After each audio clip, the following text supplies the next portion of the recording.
could have had a way more assists if he was playing with a lot better players. If just the players around him were much better, I think he'd have a way higher when it comes to assists. I think assists would be way all the way up.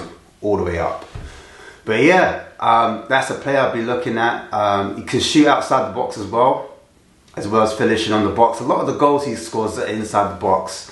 So he's like anticipated shots, knows where to be. So that's something you want to see in your centre forward. A lot of these centre forwards at the moment, they're like more inside forwards or wide forwards.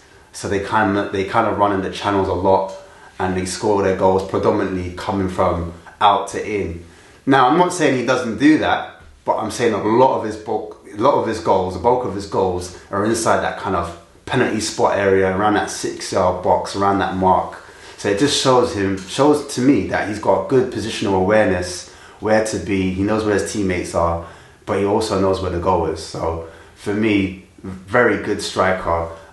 When it comes to like 1v1 opportunities against the goalkeeper, again, he's very good at steadying himself, cooling it down, and then finishing his job.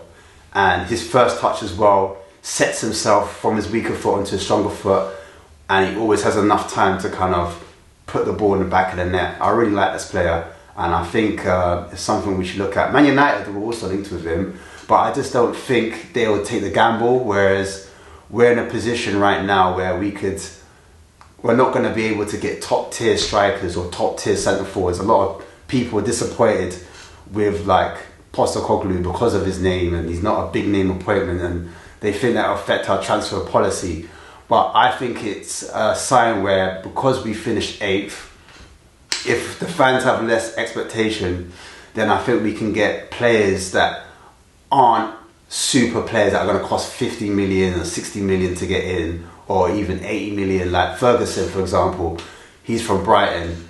They picked him up for next to nothing, and now he's worth, 80 to 100 million they're saying his price tag is. I think he's worth maybe 50, 60, but again, they're able to command those fees because of what he's been doing. And I think, I'm not comparing him to Ferguson, but I'm comparing it to the model, how Brighton picked players like Enciso and other players as well that have been doing well that no one's looked at. So I think it's a way forward, and I would definitely look at him, man. But anyway, guys, if you got any players that you want me to look at, or any players that you think I've missed, any players you think, oh man, you should be looking at this guy.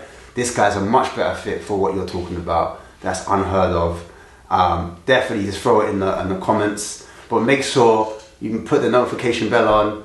Make sure you subscribe, guys, and make sure you give us a thumbs up. It gives us more opportunity to see us. Once you give us that like, it's free as well. So yeah, guys, big up, man, and I'll see you on the other side. Love.